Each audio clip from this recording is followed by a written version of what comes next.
Bitunguranye cyane perezida wa Korea ya ruguru yitwa Kim Jong Un akaba rero amaze gusohora itangazo rikomeye cyane, ni itangazo riri kugaragara imbere mu bitangazamakuru bitandukanye hirya no hino ku isi, ndetse rikaba ryateye abantu benshi cyane ubwoba. Ibi byose biraba mu gihe isi yugarijwe n'ibibazo by'intambara, intambara y'Uburusiya na Ukraine, intambara y'u Rwanda ndetse na Repubulika Demokarasi ya Kongo, umwuka ukomeje gututumba hagati y'ibihugu byombi, ndetse ibihugu bitandukanye nk'igihugu cy'u ndetse n'igihugu cya Repubulika Demokarasi ya Kongo ntibitinya no kuvuga yuko byakwishora mu ntambara yeruye n'igihugu cy'u Rwanda. Bagiye bavuga kenshi cyane ko bifuza gutera igihugu cy'u Rwanda ndetse no gukuraho ubutegetsi bwa Perezida Paul Kagame, ariko ni ingingo yagorana cyane bitewe n'uko igihugu cy'u Rwanda ni igihugu kimaze kwibaka mu buryo bukomeye, ndetse kandi cyubatse n'inzego zacyo z'umutekano mu buryo bukomeye. Ntabwo gicunga umutekano w'abanyarwanda b'imbere mu gihugu gusa, kuko cyamaze no kwagura ibihugu gitanga n'umusanzu mu bikorwa byo kubungabunga amahoro. Perezida Evariste Ndayishimiye mu minsi mike ishize aherutse gutangaza ko hari umubanyi mubi wo mu majyaruguru yavugaga igihugu cy'u Rwanda. Mu by'ukuri ndetse yagiye anagishinja ko hari ibitero mu minsi mike yashize ubwo M23 yafataga umujyi wa Uvira ko byaba byaragabwe ku butaka bw'u Burundi, ariko kandi binyuranye ahubwo nuko u Burundi bwo bwarashe muri Repubulika Demokarasi ya Kongo za Kamanyora ibisasu byabo bimwe bikagwa no muri Bugarama mu Rwanda. Ibi bisasu kandi byatumye abatari bake bahunga baza guhungira u Rwanda, rubaza kubaha aho bagomba guhungira hariya mu ntara y'Iburengerazuba mu karere ka Rusizi mu Nyarushishi. Hanyuma rero uwitwa Perezida Kim Jong Un amaze gusohora amakuru akomeye cyane, ni amakuru buri muntu wese ashobora kuba yatangira kwibazaho, ndetse no kwibaza ngo ese isi iragana he, bizagenda bite. Reka mbanze mbahisha make makuru ingenzi agezweho muri aka kanya, hanyuma mbone kubabwira aya makuru aturutse muri Korea ya ruguru n'amakuru ateye ubwoba. Reka mbabwire ko MONUSCO yamaganye igitero cy'indege za FARDC cyahitanye abasivili i Masisi ni muri Repubulika Demokarasi ya Kongo. Ubutumwa bw'umuryango w'abibumbye bushinzwe kubungabunga umutekano muri Repubulika Demokarasi ya Kongo MONUSCO bwamaganye kuwa gatandatu igitero cy'indege zitagira abadereva cyangwa se abapilote z'ingabo za Kongo kuwa gatanu mu mujyi wa Masisi cyahitanye nibura abasivili bagera kuri 4. Igitero bivuga ko cyari kigendereye kwibasira ibirindiro by'inyeshyamba za AFC 23 mu gace ka Ngaliema, kibasiye ingo z'abasivili cyangiza byinshi. Ubutumwa bw'umuryango w'abibumbye butiriwe buvuga FARDC mu izina bwagize buti MONUSCO ihangayikishwe cyane n'amakuru avuga igitero cy'indege zitagira abapilote muri Masisi Centre. Iramagana byimazeyo igitero icyo aricyo cyose harimo iby'indege zitagira abadereva byibasira cyangwa se bigira ingaruka ku baturage ndetse n'ibikorwa remezo bya gisivile, nk'uko MONUSCO bivuze. Nk'uko Médecins Sans Frontières bitangaza, abantu 42 barimo abakomeretse bakozweho n'icyo gitero cy'indege barimo kuvurirwa mu bitaro bikuru bya Masisi.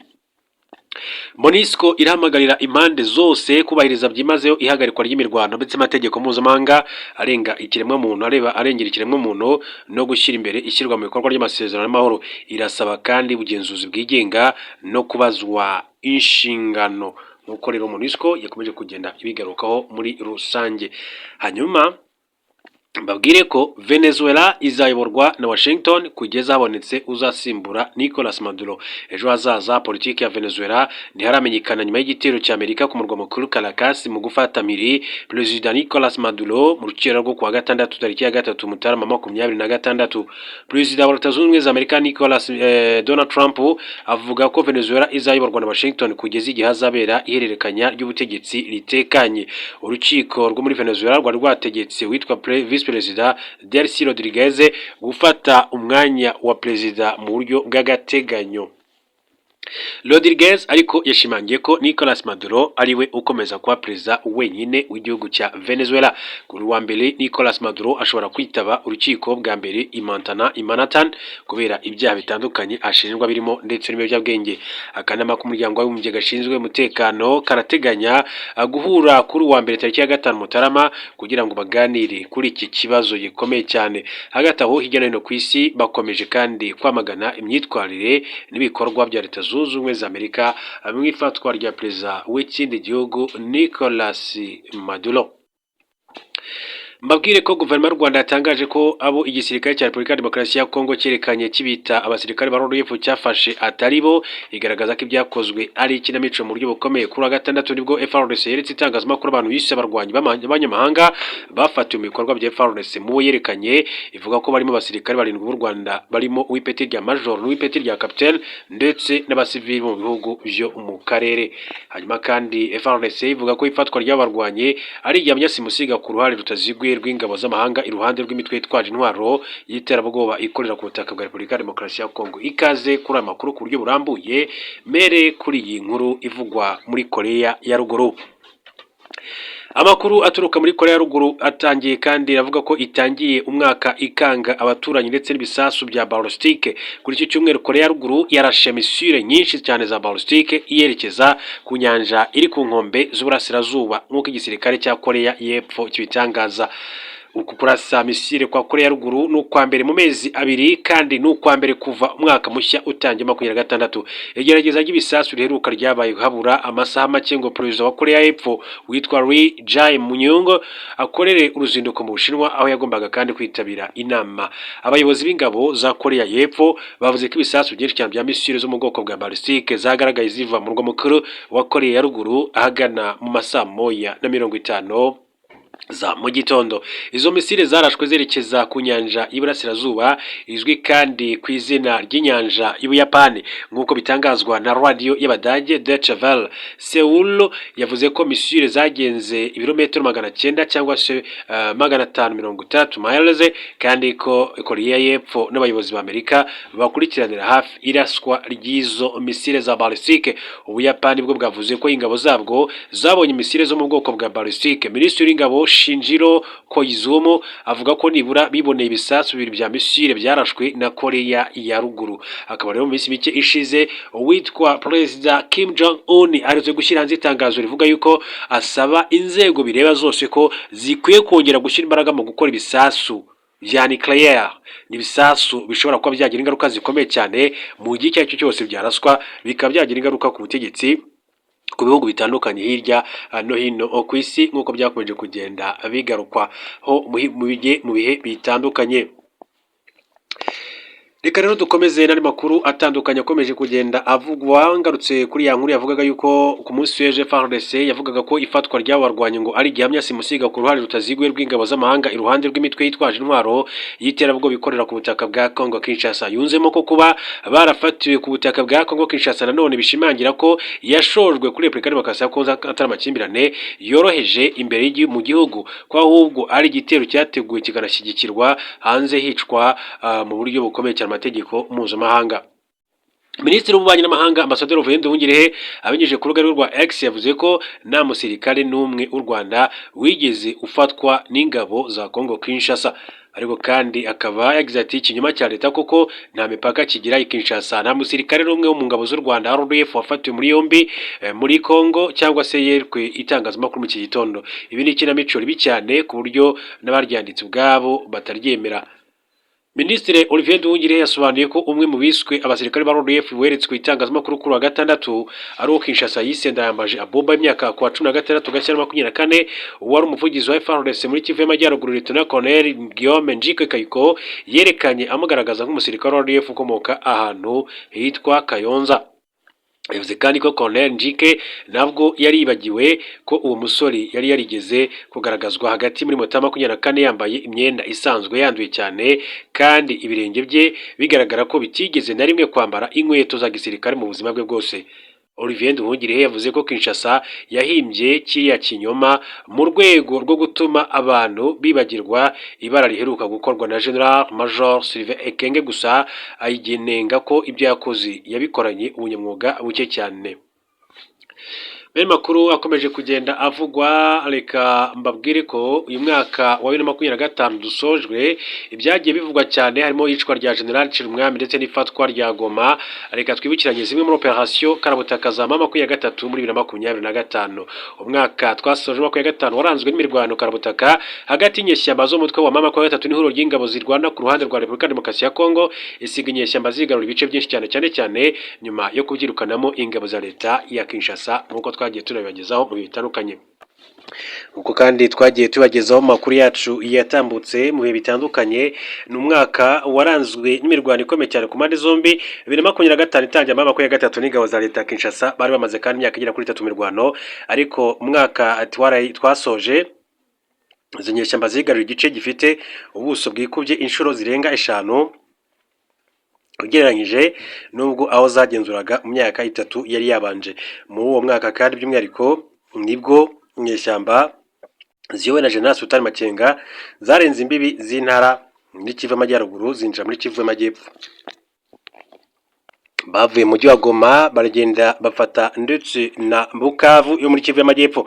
Muri iyi nkuru reka tugaruke twibukiranye kandi zimwe muri operation y'amakuru 3 yakoze mu 2025 zikayifasha gukura insinzi ku ngabo za leta. Ifatwa ry'umujyi wa Sake wa 23 Mutarama 2025 nibwo ingabo za AFC 23 zigaruriye uriya mujyi muri teritwari ya Masisi nyuma yo kwirukanamo ihuriro ry'ingabo za leta ya Repubulika ya Demokarasi ya Kongo.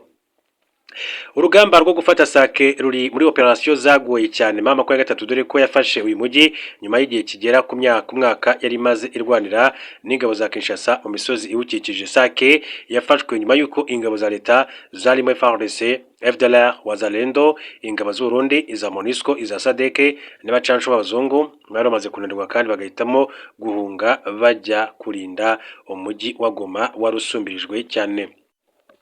Sake yafashwe yongera kandi ku duce tuyikikije nka Minova na Bweramana mama 23 kandi yari amaze kwigarurira icwa rya yari amaze kwigarurira. Hanyuma ikindi cyavuzwe cyane n'icwa rya General Chirumwami ku 23 Mutarama 2025 nyuma y'amasaha make Sake ifashwe nibwo General Major Peter Nkuba Chirumwami wari guverineri ya gisirikare w'intara ya Kivu y'Amajyaruguru yishwe arasiwe ku rugamba. Yarasiwe mu gace ka Kasengezi gaherereye hagati ya Goma ndetse na Sake. AFC 23 biciye muri Lawrence Kanyuka uvugira mu bya politike niyo rero yemeje bwa mbere inkuru y'urupfu rwe. Yagize ati umugaba w'ikirenga wa FDLR General Peter Nkuba Chirumwami yapfuye yiciwe muri Kasengezi aho yari agiye gusura imirongo y'urugamba ndetse no kwifotoza. Buke bwaho FARDC nayo yemeje inkuru y'urupfu rwe. Umuvugizi wa General Major Sylvain Ekenge yavuze ko Chirumwami yaguye ku rugamba rw'icyubahiro, no kuvuga ku rubuga rw'icyubahiro cyangwa se ku rugamba. Makuru avuga ko General Peter Chirumwami yarashwe amasasu 3 arimo iryo mu ijosi, mu gituza ndetse no mu kaguru. FARDC ivuga ko nyuma yo gukomeretswa ibishoboka byose byarakozwe kugira ngo azanwe Kinshasa guhabwa ubuvuzi bukwiye bw'ibyago apfa azize ibikomere. Peter Chirumwami yari guverineri wa gisirikare wa Kivu y'Amajyaruguru kuva muri Nzeri 23 nyuma yo guhabwa izo nshingano Perezida Felix Antoine Tshisekedi wari umusimbuje Lieutenant General Constant Makomba. Ifatwa rya Goma kwa 27 Mutarama 2025 nibwo uyu mujyi ufatwa nk'umurwa mukuru w'intara Kivu y'Amajyaruguru wafashwe na AFC 23 iwukuyemo ngabo za leta ya Kongo Kinshasa. Muri imirwano abasirikare ba leta ya Kongo Kinshasa barenga 100 bahungiye mu Rwanda, abandi benshi bahungira mu mujyi wa Bukavu. Ifatwa ry'uyu mujyi kandi ryabaye iherezo ry'abacanshuro abasirikare ba SADC barwanaga ku ruhande rwa leta, dore ko byarangiye bacyuwe mu bihugu byabo banyuze mu Rwanda nyuma yo kubura aho banyura bava muri Goma yari yaramaze gufatwa. Ifatwa rya Kavumu ndetse na Bukavu, umujyi wa Bukavu AFC 23 kandi yawufashe ku itariki ya 14 Gashyantare 2025 nta mirwano ibayeho. Bukavu yafashwe nyuma y'uduce twinshi cyane two mu majyaruguru yayo turimo ikibuga cy'indege cya Kavumu cyafashwe mbere y'amasaha make kandi yari yabanje. Ifatwa ry'umujyi wa Rikare, uyu mujyi wafashwe itariki 20 Werurwe nyuma y'uko AFC 23 yari imaze kandi kwirukana mu ingabo za leta. Icyakora nyuma y'icyumweru kimwe uyu mutwe waje kuvanamo ingabo zawo nk'impamvu irema icyizere mu biganiro bya Doha wari watangiye kugirana na leta ya RDC. Ifatwa rya Uvira, uyu mujyi wa kabiri kandi munini cyane muri Kivu y'Amajyepfo AFC 23 yawigaruriye ku itariki ya 9 kuza 25 wirukanyemo ihuriro ry'ingabo zari zirimo iza FARDC, FDLR ndetse n'u Burundi. Cyo kimwe rero n'uwarikare AFC 23 yavuye muri Uvira nyuma y'icyumweru mu rwego rwo guha amahirwe ibiganiro bya Doha. Hanyuma usibye iyi mijyi minini cyane kandi AFC 23 yanigaruye uduce twinshi cyane turimo imijyi mito mu materitwari ya Rucuru, Masisi, Nyiragongo, Warikare, Rubero, Kabale, Ijwi, Walungu, Fizi, Uvira na Mwenga. Uyu mutwe kandi washoboye guhanura indege z'intambara na drone z'ingabo z'umwanzi by'umwihariko Sukhoi 25 ndetse na drone za CH4. Aho byagiye biba mu burasirazuba bwa Repubulika Iharanira Demokarasi ya Kongo ku rugamba ntabwo byari byoroshye muri 2025. Hagati aho ngaho mu makuru ku ruhando mpuzamahanga, reka mbabwire ko Trump yavuze ko Venezuela igomba kuyoborwa ku bufasha bwa Amerika mu gihe ibyayo bitarasobanuka. Donald Trump yatangaje ko nyuma yo gufata abahoze ari perezida wa Venezuela Nicolas Maduro, Leta Zunze Ubumwe za Amerika zizafatanya n'abayobozi basigaye mu miyoborere y'iki gihugu cyo muri Amerika y'Amajyepfo kugeza ibintu bisubiye mu murongo. Hanyuma mu gitondo cyo ku itariki ya 3 Mutarama ku munsi w'ejo kwa gatatu nibwo Amerika yagabye ibitero mu murwa mukuru wa Venezuela Caracas, ndetse perezida Nicolas Maduro n'umugore we barafatwa bakurwa muri iki gihugu. Umunyamabanga wa Leta Zunze Ubumwe za Amerika ushinzwe ububanyi n'amahanga Marco Rubio yatangaje ko perezida Nicolas Maduro wa Venezuela azaburanishirizwa muri Amerika. Yavuze ko Maduro yaburiwe inshuro nyinshi cyane asabwa kuva ku butegetsi, ariko akomeza kuzarira nk'uko Leta Zunze Ubumwe za Amerika zakomeje kugenda zibigaragaza. Hanyuma rero kandi aya makuru yakomezaga kugenda avuga ko kuburanishirizwa muri Amerika kwa Maduro gufitanye isano n'ibyaha byo gucuruza ibiyobyabwenge n'iterabwoba bamejwe n'urukiko i New York muri 2020. Yashinjwaga kwinjiza muri Amerika ikiyobyabwenge cya cocaine ndetse n'ibindi bifitanye isano nacyo. Mu kiganiro itangazamakuru, Trump yavuze ko abayobozi bakuru ba Amerika barimo Marco Rubio na Minisitiri w'Ingabo Peter Gates bazakorana n'irindi tsinda rizafatanya mu gukomeza kandi kuyobora Venezuela. Bati bazakorana n'abaturage ba Venezuela mu gusubiza ibintu ku murongo mu gihe runaka. Abaturage ba Venezuela bandi inyuma tora tukiyobora tugiye kandi kugisubiza uko cyahoze. Trump yari kumwe na Minisitiri Rubio, Minisitiri Peter Gates ndetse na Perezida w'inama njyanama y'igisirikare General Dan Kaine. Trump kandi ntiyahakanye ko ibyo kohereza ingabo ku butaka bwa Venezuela, avuga ko badatewe ubwoba nabyo. Trump kandi yavuze ko bafite imishinga yo kongera kubaka ibikorwa remezo by'ibikomoka kuri petrol mu buryo bwo kubyaza umusaruro w'umutungo kamere uboneka ku bwinshi muri Venezuela. Nubwo Trump atavuze igihe Amerika izamara igira uruhare mu miyoborere y'iki gihugu, yashimangiye ko bazafasha kugeza ibintu bigarutse ku murongo. Amerika yatangaje ko muri iki gitero cyo gufata Nicolas Maduro yafashijwe n'urwego rwayo rw'ubutasi rwa CIA mu kumenya aho Maduro yarihishe, ariko inakoresha indege zirenga 150 muri operation yamaze hafi isaha yose. Trump yavuze ko iyo babishaka bari kuba bishe Nicolas Maduro asanzwe mu cyumba araramo ari kumwe n'umugore we, ati byari kuba byabayeho. Yari ari kugerageza rero kujya ahantu ati arindi umutekano hagizwe n'ibyuma gusa, cyakora ntabwo yari kubasha kandi kuhagera kuko abahungu bacu bayihutaga cyane, nk'uko Trump yakomeje kugenda abivuga isa nk'uwishongora cyane. Abahungu bacu bihutaga cyane, hayo yitwa Trump. Abahungu ngo bihutaga cyane. Hanyuma mu gitondo cyo kuri wa gatandatu ingabo zidasanzwe za Amerika Delta Force zagabye igitero mu murwa mukuru wa Venezuela zifata Perezida Nicolas Maduro n'umugore witwa Cilia Flores ubwo bari mu buriri, ndetse kandi bahita bakurwa mu gihugu. Nyuma y'ifatwa ryabo, Perezida Donald Trump mu kiganiro yagiranye na Fox News yatangaje ko bari mu nzira bajyanwa i New York, aho rero agiye gukurikiranwa n'urukiko rwa Manhattan mu byaha byo gucuruza ibiyobyabwenge n'iby'iterabwoba. Ni nyuma y'uko Vice Perezida wa Venezuela Delcy Rodriguez avuze ko guverinoma itazi aho Maduro n'umugore we wa Cilia Flores bari, yongeraho ko igitero cya Amerika cyahitanye abayobozi, abasirikare n'abasivili mu gihugu hose. Trump yashimangiye ko Maduro n'umugore we nyuma yo gufatwa bajyanwe mu bwato bw'igisirikare cya Amerika bwa USS Iwo Jima nyuma yo gukurwa i Caracas indege za kajugujugu. Agira ati nibyo bari mu bwato bwo Iwo Jima, ati berekeza New York, akajugujugu zabakuye aho bari, ati babatwaye neza kandi ndizera ko urugendo barwishimiye, ariko mwibuke ko bishe abantu benshi. Perezida Trump yavuze ko we n'abasirikare bakuru b'Amerika bakurikiranye igikorwa cyose cy'ifatwa rya Nicolas Maduro ko cyagenze. Ati abasirikare bambwiye ko nta kindi gihugu ku isi cyashobora gukora igikorwa nk'iki. Nabirebye byose mureba filime kuri televiziyo, niba mwabonye umuvuduko w'ubukana bari bafite ni ibintu bitangaje cyane, ni akazi gakomeye abantu bakoze, nta wundi washoboraga kandi gukora igikorwa nka kiriya. Agaragaza ko mu cyumweru gishize yari yahaye Maduro amahirwe yo kwijyana ku neza. Agira ati twari twagiranye ikiganiro, nari namubwiye ko agomba kumanika amaboko akizana ku neza, ibi byari bikenewe cyane. Trump yavuze ko abanyavenezuela bishimiye ifatwa rya Nicolas Maduro kuko igihugu cyari kiyobowe ku gitutu. Avuga ko Amerika iri gutekereza uko Venezuela izayoborwa nyuma y'ifatwa rye. Ubuyobozi bwa Trump bwatangiye gutegura igikorwa cyo gufata Nicolas Maduro hagati mu Ukuboza ku nshuro ya mbere gahunda yaje gusubikwa kubera ibindi bibazo birimo iby'ikirere. Iyi gahunda yari igamije kandi gukura Maduro ku butegetsi no gutegura guverinoma y'inzibacyuho igizwe n'abanyavenezuela mbere y'amatora, ariko CNN yari yatangaje ko hari gahunda zizakurikiraho zimaze igihe zitegurwa ari mu ibanga. Ibihugu byinshi cyane byamaganye ifatwa rya Nicolas Maduro n'igitero cy'Amerika i Caracas. Uburusiya bwavuze ko ari ubushotoranyi bwa gisirikare bugamije gukura ubutegetsi, mu gihe muri Colombia yavuze ko ibitero byageze no ku mupaka wayo, bikaba kandi bishobora guhungabanya umutekano w'akarere. Mu badashyigikiye ifatwa rya Maduro harimo na meya w'umujyi wa New York Zohran Mamdani wavuze ko ari igikorwa cy'intambara ndetse kandi gihwanye n'amategeko mpuzamahanga. Uyu nawe akaba ari muri Amerika, akaba ari guverineri wa New York ufite amamuko mu gihugu cya Uganda. Hanyuma indi nkuru yaje igira iti indege yari itwaye perezida wa Venezuela Nicolas Maduro n'umugore we Cilia Flores yageze muri Leta Zunze Ubumwe za Amerika mu kigo cy'ingabo zirwanira mu kirere cya Stewart kiri i New York.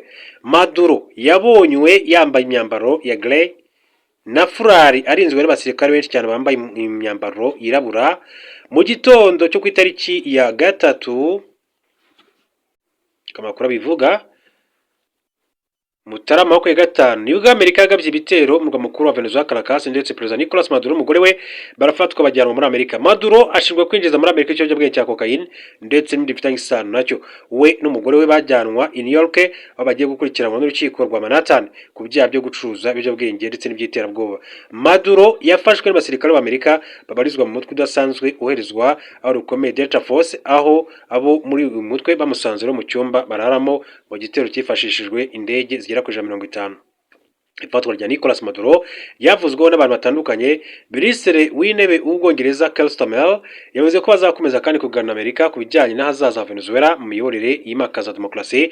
Ati twafataga Maduro nka perezida utemewe, ntitubabajwe n'uko ubutegetsi bwe burangiye. Perezida Emmanuel Macron w'Ubufaransa wavuze ko Maduro yateje agaciro abaturage be ndetse ko bifuza ko hajyaho ubuyobozi bw'imakaza demokarasi ubuyobowe na Edmundo González Urrutia wigeze kuba umukandida mu matora muri 2024. Perezida wa Komisiyo y'Ubumwe bw'Uburayi Ursula von der Leyen yavuze ko bari gukurikiranira hafi biri kuba, ariko ko icyemezo gifatwa gikwiriye kubahiriza amategeko mpuzamahanga.